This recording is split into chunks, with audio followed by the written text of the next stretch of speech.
来今仔日大部分的县市，即个高中以下学生也是继续踮厝做远距离的教学，线顶上课。若台北市随着校园的疫苗拢陆续做完成了，所以今仔日恢复实体来上课。有袂少的小朋友拢真欢喜哦，讲回到学校会当甲同学来见面，大家嘻嘻哈哈，较有伴。也毋过也是有家长烦恼疫情的变化，像台北市的大家国小，都有1/3的学生今仔日也是穿防疫假，踮厝线顶上课，讲安尼较安心。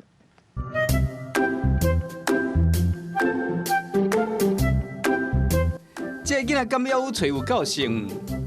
蛮期待。这包已经2礼拜无拍啊，这古水的同学嘛，已经2礼拜无看到啊，总算免搁伫厝的上课啊，会使去学校甲大家做伙算啊。台北市恢复实体上课头一天，大家国小甲妇幼无大家团圆，有几个学生囡仔无来。有1/4以上、1/3以下的小朋友没来，就是没有打防疫针，出席率没有一起当中说全体回来上课。他也不是说确诊，他就是请防疫假。掌声鼓励一下。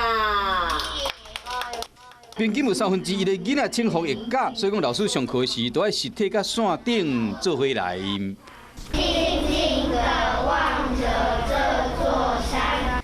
虽然台北市5岁到11岁的囡仔注射率有到5%，不过要有所有大人拢会安心，医院真困难，要有规班大团圆，看起来袂遐简单。